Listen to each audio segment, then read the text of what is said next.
Welcome to the Dwell on It podcast. On today's episode, I speak to Arjun Vaidya, the founder and CEO of the well known consumer brand Dr.Vaidya's, which he founded with his wife Trisha in 2016. Arjun is especially interesting because he built on his grandfather's legacy and, with nothing but grit, determination, and self belief, grew the company to nearly 150 crores in value, successfully exiting the business a few months ago. I had a great time speaking to him, and I hope you find our conversation interesting as well.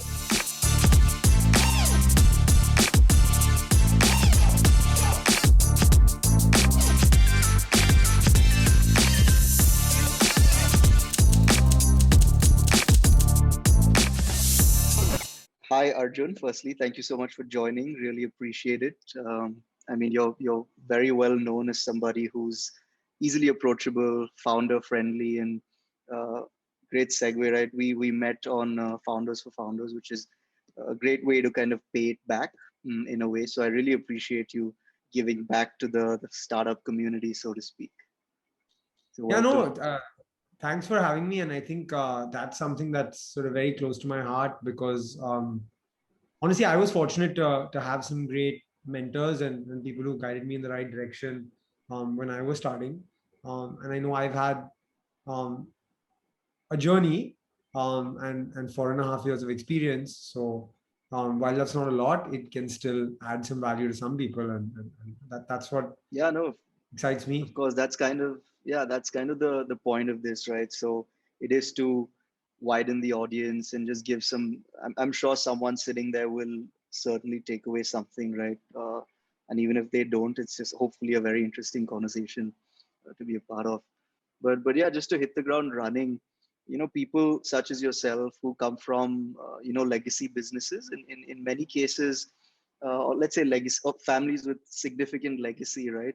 Uh, they often get kind of lost in the legacy, so to speak, for good reason, right? But you're kind of a someone who's a contrarian in that sense, because you clearly outshined, right? So in many ways, you found a way to bring to the forefront Ayurveda, which is not just a very significant part of your legacy, but that of say 1.3 billion people, right? In a way, so maybe walk me through how that makes you feel, and how I'm sure you've made your whole family and very very proud. But kind of walk me through how that journey has been. Yeah, so actually, Rishi, for me, purpose is really important, right? Whenever you do something. So I grew up with asthma. I suffered from juvenile bronchitis from age 2. I grew up with pumps, nebulizers, steroids, inhalers, pumps, all of those things, right? And uh, asthma had a deep impact in my life. I think anecdotally, I also was not allowed to play cricket. Every Indian kid wants to play cricket. And I was stopped from playing cricket by my grandfather because there was too much dust on the cricket field. And I thought that was not fair, right? And so I had sort of 13 years of Ayurvedic treatment with my grandfather, and I was cured of asthma. And then I became the captain of my school cricket team. And to me, that was a life-changing moment. Right? It wasn't a very competitive team. There were not that many people who were interested in playing. We played one tournament with 4 games and maybe one friendly game. That was all that I could captain. Uh, but I was the most regular guy to practice, and still that was really important thing for me to be captain of my school cricket team from not playing cricket, right? But really, that made me believe that there is something more that Ayurveda has given me than just family legacy. And so I made my grandfather promise that I'd do something with this, right? And so after he passed, I actually decided I'd take forward his legacy and live that promise. And I named the company after him. That's why it was called Dr. Vaidya's. Um, Now, I think the other interesting thing is, right, that this is different from a legacy business, right? Yeah. This was a family legacy, but not a legacy business. So I didn't have to go through the structure of finding my own place in a larger ecosystem. I basically inherited some great formulations, a small manufacturing facility, and my grandfather's name. That's it. So I had to roll with it. So that's both tough and easy. It's tough because you start from zero. It's Yeah. easy because of blank slate, right? But I think that what really sort of kept us going in the tough times was my grandfather's chair right next to my chair in my office, right? That was a memory that he's there and he'd be proud of whatever little it is that we did. I think my family was really, really supportive as well, because like they also saw this as our family legacy, even though like none of our other family members other than my wife did this business. Everyone shares this last name and shares a relationship with my grandfather. So they were all super supportive. So I had the blessings of the family. And the really, really interesting thing was I had the blessings of all his patients, right? So even though we took the business well beyond the number of people that he treated, um, every few weeks we'd see some old patient come with an old prescription of my granddad and come back to the clinic and say, you've done such an amazing job, you made this brand really big, and all of those things. So I think we had the right set of advocates or sort of cheerleaders for the business as well, which really helped us. But there is pressure taking on a legacy, right? Because my grandfather, even though he wasn't a businessman, he had a really, really big name in the medical field. And so, I mean, if I messed it up, it would have been a really bad thing, basically. No, yeah, for sure. I mean, like you said, right? I feel like evangelists are a huge part of kind of building a business such as yours, or any business for that matter. And do you feel like, uh, given that you've passed on this baton, so to speak, did you uh, kind of instill some of that, or kind of have that chat, so to speak, with the acquiree group in terms of how you felt you wanted the legacy to be carried on, so to speak? Yeah, well, there were enough conversations, Right. and look, ours was a very culture driven business, and ours was a Yeah. very culture driven team as well. So there were enough chats with that. But you know, the best I can do now is still be an evangelist, right? So I still Yeah. consume Of the course. products.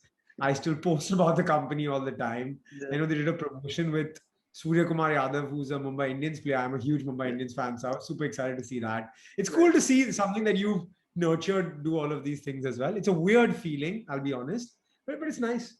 That's also a good segue, right? So when you kind of look up Dr. Vaidya's, what pops up first, more than the acquisition or the business side or anything, is kind of the product line, right? So you're looking at things like, Herbo Charm or Herbo Build, or those types of things, which is I guess testament to the fact that you've built essentially an enduring brand, right?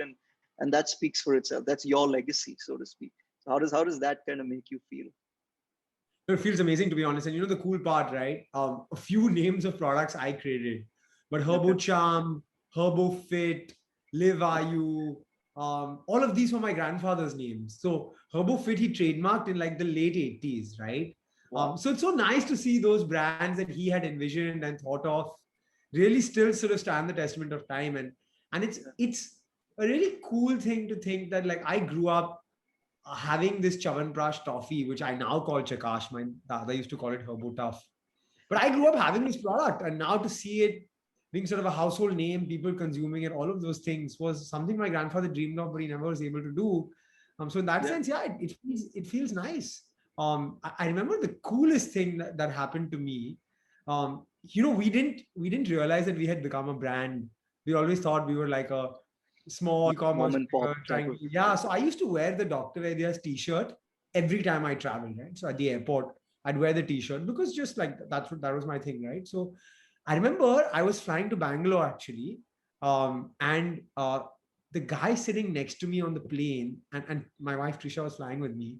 The guy sitting next to me on the plane was like, "Hey, you're from Dr. Vaidya's, right?" And then he shows me on his phone a screenshot of Herbo Build, and he's like, "I really like this product. I've been seeing a lot of ads on TikTok and a lot of customer testimonials.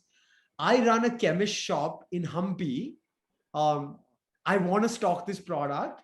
Can you speak to your management team to find a way to get me this product?" This is an amazing feeling, right? That actually made us feel like, hey, by the way, we're not some small mom and pop shop. We're now actually becoming a brand. Yeah, no, that's great. I mean, like you said, can I speak to the management team? And I'm sure you would have replied, I'm the management team, No, I right? didn't. I So didn't. that's Yeah, also a great yeah, feeling. I did. I said, yeah, I can organize someone to call you to get the product. Yeah, but no, like you said, uh, so this is essentially the supply side, right? But a huge part of entrepreneurship is eliciting buy-in, right, from people such as these who kind of stock your product, but also your friends and family around you, and then also hiring, right? So just getting the right people on your team who not just believe in the product but believe in you, so to speak. So walk us through maybe some of that, how some of the pitfalls that you had to go through initially while essentially being your own evangelist, and I'm sure your wife as well who played a very significant role. Yeah. So on the friends and family part, right? I have a pretty contrarian view, actually, to be honest. I feel like too many people start FMCG or D2C brands to cater to their friends and family. We did the exact opposite, actually. Dr. Vaidya's was never an urban elite brand. The packaging was never urban and elite. I had some venture capitalists tell me this packaging doesn't appeal to me, so I don't want to invest in this company. And I was very clear, this is not just for you. It's not a minimalistic new age Bombay, Delhi, Bangalore brand. Dr. Vaidya's is built for Bharat. The biggest success of Dr. Vaidya's, right, wasn't funding, wasn't awards, wasn't market leadership status, wasn't acquisition, wasn't all of that. The biggest success of Dr. Vaidya's was 1.5 million plus orders on our website across 16,500 pin codes in this country. That's the depth we created. That's the access that we built with Ayurveda. So we didn't actually build a business for our friends and family. The packaging was jazzy. Urban consumers may not like it as much, but the packaging was made to appeal to a larger set of Indian consumers, right? So I think from that perspective, we did have pitfalls of people saying you advertise in Hindi, like what is this? And I heard you sell products to the hinterland and all of that. And I used to feel very offended when I used to hear people say that, because I was like, that's my bread and butter, It's like, that's what my livelihood is. But really, you don't get scale if you cater to 10,000 or 100,000 addressable customer market, right? So that's what I think on from a friends and family perspective. From a hiring perspective, actually, we didn't know how much we meant to our team until we said goodbye. And I think it was really nice.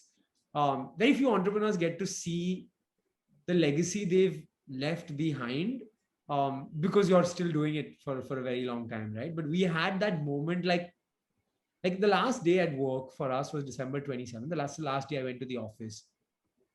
And, I'm a big cricket fan. So when I was entering the office, I left the elevator and Trisha and I were walking to our desks. And from the elevator to our desks, we had every single team member of our team clapping for us, giving us roses and personal messages of what we meant to them, right? Similarly, with all our vendors, all our partners, all of these people, we actually had a chance to like feel what we meant, what Dr. Vaidya's meant to them, etc. So that was really nice. It was like a batsman, scoring 100 and then walking back to the dressing room holding their bat. So I think it was really awesome to see that. And I think from a culture perspective, look, I think what was critical for us was that we built everything ground up, hands on. When the pandemic hit, we were in the warehouse. I was packing orders myself. I was unloading the tempo, 750 kilos every 2 days. We were unloading ourselves, because if we didn't do it, why should we make our team do it, right? And so that culture and those values of honesty, humbleness, hard work, team effort, customer centricity, all of that came from us, but it genuinely translated to everyone in the team. And to still see it alive is really nice. No, that's great. I mean, it's very touching, how it's these little things that people do for you that kind of leave a lasting legacy, right? And I'm sure it's something that you'll take home and live with for a great deal of time. But yeah, how essentially when you went about hiring, to kind of dig a little deeper into this hiring story, did you just go about it looking for people? How do you? This is for people who are essentially in early stage startups or mid stage startups looking to hire. Would you essentially how would you profile these people that you just spoke of, right? Who eventually kind of buy in and then obviously play a very vital part of your story. But how do you go about profiling these people, and how do you go about selecting uh, the very few that will eventually chart this path with you? Yeah, so look, I think I made a lot of mistakes on this, Yeah, as I was starting up, because I was young and I didn't know any better. So I made some wrong hires. I think my learnings from this is, right, if you're not sure, don't do it, because you're going to waste a lot of time training the person. The person will not be happy. You'll not be happy, and then it'll end very quickly. So if you're not sure, don't do it. Cultural fit is more important than skill set fit, right? yeah, So there are certain companies that like to have a cool vibe in the office. They like to have fun in the office. They like to Instagram their work. they like to chill at work, all of that. Dr. Vaidya was the opposite of that. If there were people Instagramming their workplace, like my team would go crazy, right? So, not that that's wrong. There are companies extremely successful with that, but that was not our culture, our vibe. So, if people were doing that, they would not fit in very quickly, and it would not be me or Trisha. It would be the team. This is not it. This is a hardworking, very driven, enthusiastic, work-focused team, right? And so, if you're looking for something else, not the right place, right? So, I think culture and cultural fit for me was much more important because skill set can be taught. So I think these were the two things that I was really sort of looking for. Is if I wasn't sure, I wouldn't do it. And earlier I would do it, and I made mistakes. And the second thing is I would look for a serious cultural fit. And we'd have like 2-3 interviews where we'd get like 2-3 people in the team to validate that that's a cultural fit, and then take the call. That makes sense. And essentially, when you go about kind of setting these standards for culture fit, is there a lot of do they intertwine in a huge way with what your personal beliefs, or is it kind of are you able to kind of detach kind of the company's culture fit from what you kind of believe is yours? What's is your vibe ever at odds with that of the company essentially? Look, I think initially, right, the early team sets the culture. Yeah. Right, and that's how it is. Unfortunately or fortunately, that's how it is. That's how it is. So actually, I just really liked my dad's company 7 philosophies, and so we just implemented the same thing in our company because I believed in it. And I think they're very simple, right? So the philosophies were: honesty is our practice, humbleness is our equity, hard work is our strength. We go happy to work and happier to achieve, 100% and nothing less. Team effort is our power, and customer is our reason for being, right? I just like all of those things just meant a lot to me. And so we went with those. And I think it built out into a really, really strong culture, which ensured that we were not shut through COVID. We were not shut. We were shut for a week or I think 8 days. But then we were open every single day, including Sundays. And we were in the office every day. And that takes guts, right? Because in April 2020, May 2020, there was a huge amount of fear.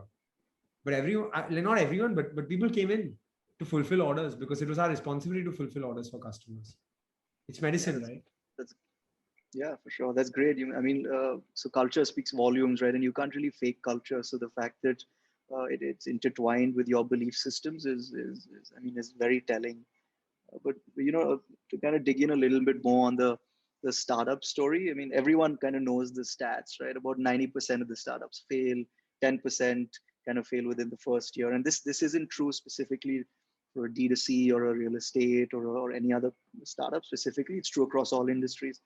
And they say that failure is most common through sort of years 2 to 5, right? And obviously Arjun Vaidya is a contrarian, when it comes to that, because you guys succeeded in year 5 between 2 to 5. So talk through some of the characteristics that you need to kind of set yourself apart as a startup founder. I'm sure resilience is one of them, but what do you think are some of those? Grit and resilience is number one. Look, I think there's too many people talking about the happy days of startups, the funding, the investments, the exits, all of that. But like, we don't talk about failure enough. There have been days that I have thought to myself, why the hell am I doing this? Why am I always the one getting screwed? Why am I always the one getting in trouble? Why is it only Dr. Vaidya that has to go through all of this? There's a lot of days like that, right?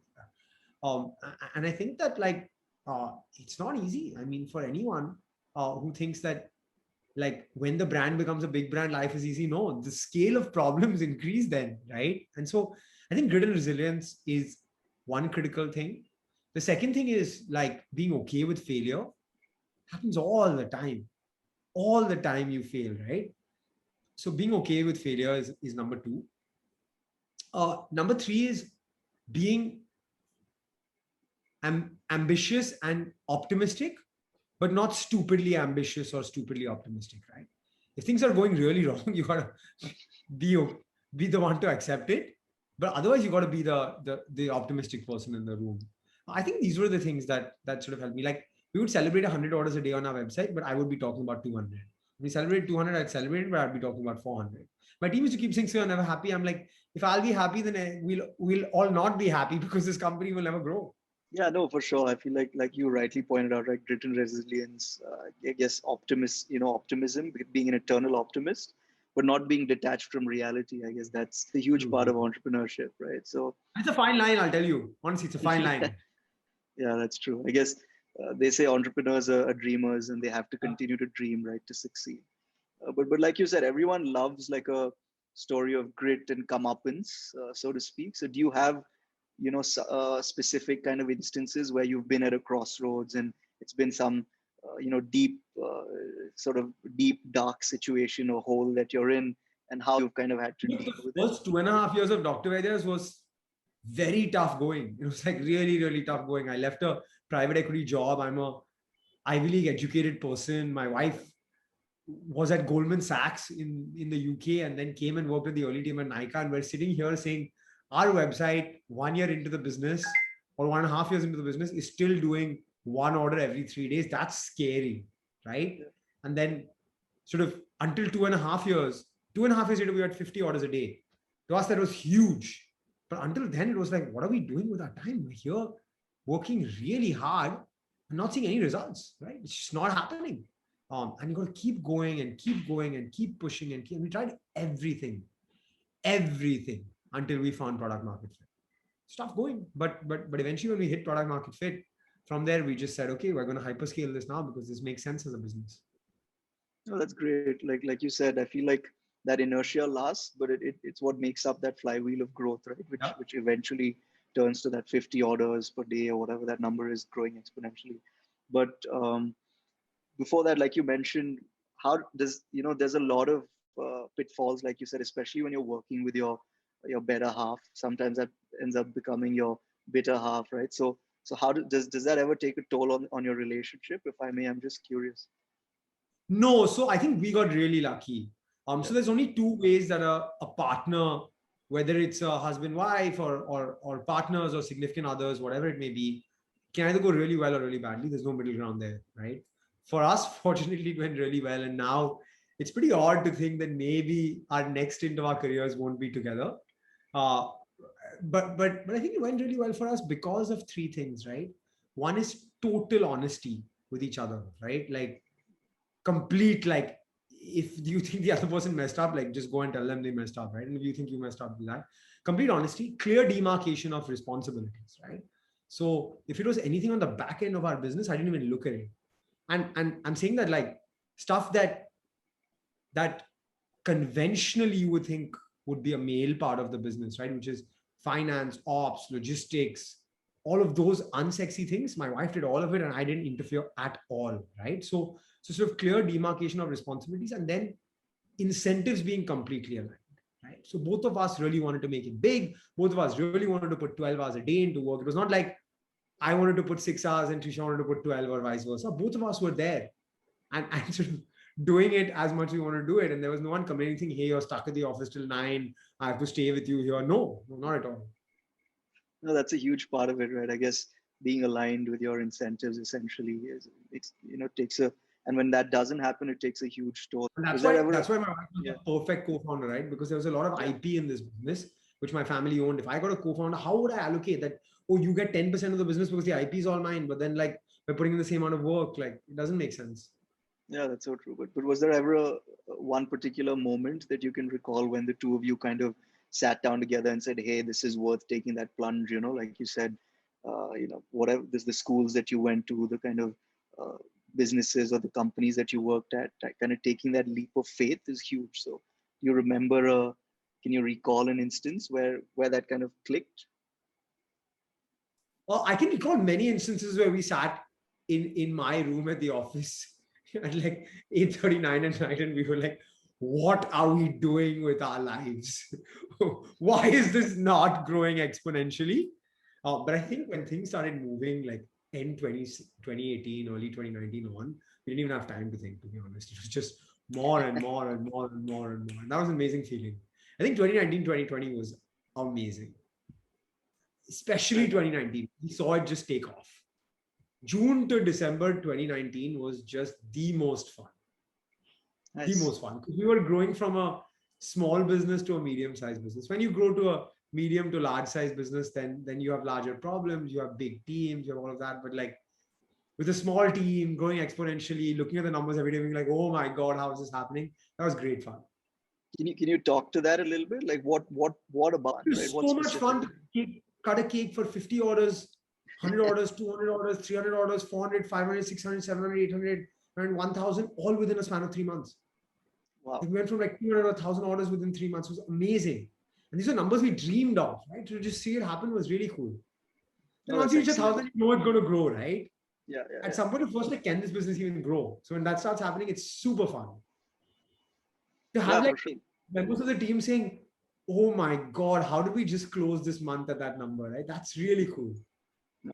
No, that's great. Yeah, I'm sure. I mean, the validated learnings, right? Because I guess entrepreneurship is about, like we just said, it's about belief, but also having a bunch of theses, right? And when the market kind of gives you that closed-ended feedback loop, and it kind of reinforces those beliefs, and it's a great feeling.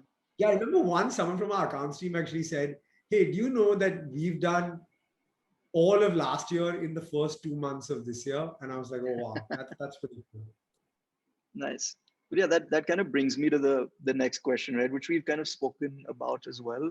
It's a lot of what you did entailed 150 years of family legacy, 5,000 years of ancient science, and essentially, I'm sure a lot of luminaries kind of spoke to you about this and said, why did you sell early? This could have been grown to 1,000 crore business and things like that. So how does that make you feel? And you've spoken to you. We've talked about this a bit, but I'd love for you to kind of expand.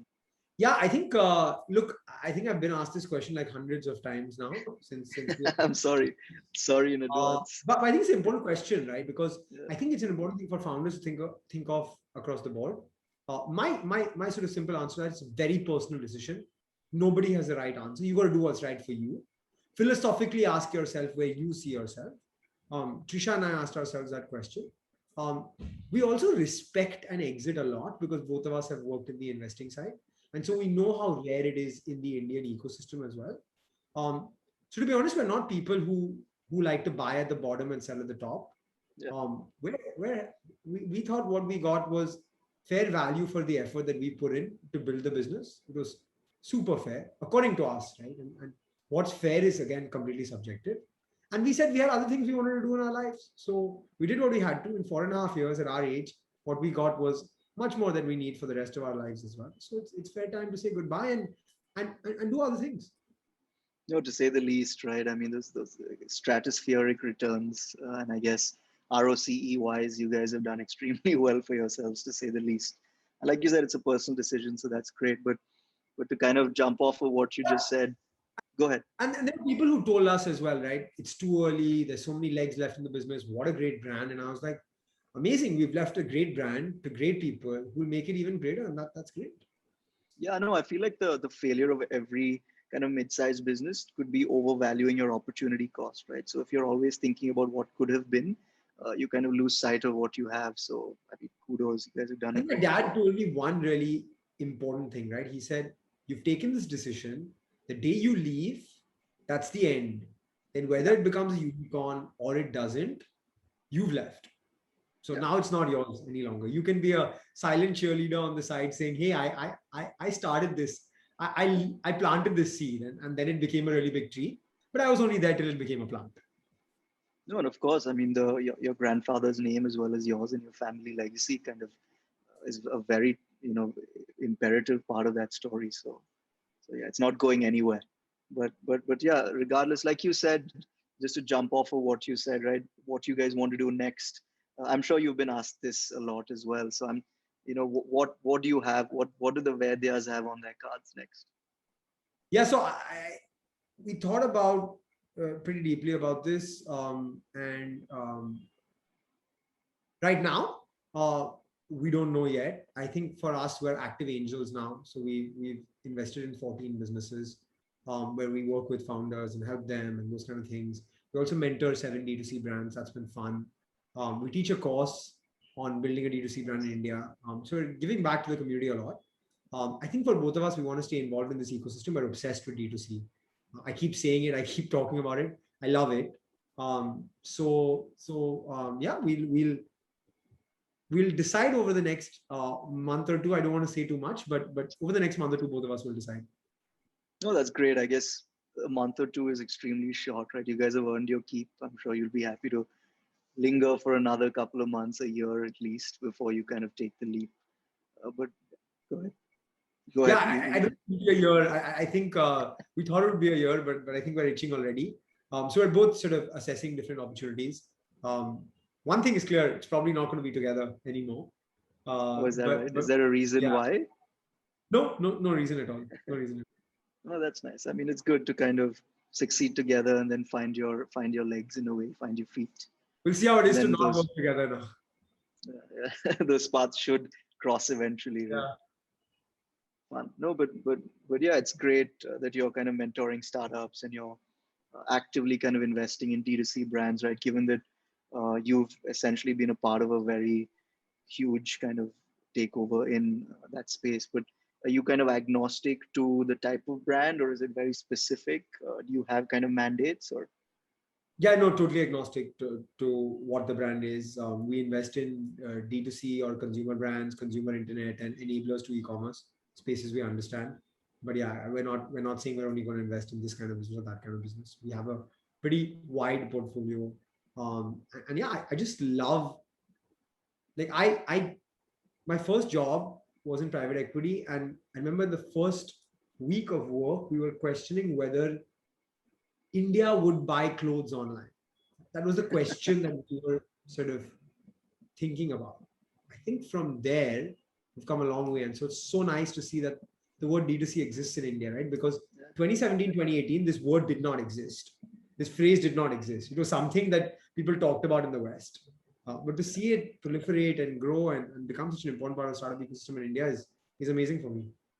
That's a valid question to ask, right? I mean, like you said, 4 or 5 years ago, no one would have thought, who'd have thunk it, right? Like, no, Yeah. there's no possible way. But yeah, that's great. But yeah, no, I mean, thank you. I guess that's all from me. I mean, I'm glad that you kind of did this. You were extremely, very thoughtful and very kind to have joined and done this. Just in closing, are there any specific things that you'd like to say to startup founders or people who are looking to kind of sit where you're sitting, so to speak, in the next few years? Yeah, I have standard advice I give to startup founders. Yeah. Three things. Grit and resilience is critical. And you can't do it without that because you're going to face failure all the time. Two, you can't be slightly pregnant when it comes to a startup, right? So I see too many people saying, this is my side hustle. I'm doing my job. Yeah, I'll do this for nights and weekends. And then when it becomes big, then I'll quit my job. It'll never become as big as it should be if you're giving it your full-time attention. If you're in for it, do it. If you're not, it's okay. Everyone doesn't have to be an entrepreneur. And the third thing is you can't do it alone. Early stage founders try to do everything themselves. You need a team and accept that early on. yeah, for sure. I mean, lot of learnings there, right? Go big or go home. You're in it to win it and things like Yeah, that. So, yeah. no, yeah, thank you, Arjun. I mean, very insightful. I'm very grateful that you did this, and hopefully, this is the start of many things. Very excited to see where you and your wife kind of take this journey forward. Pleasure, Rishi. Thanks for having me. Cool.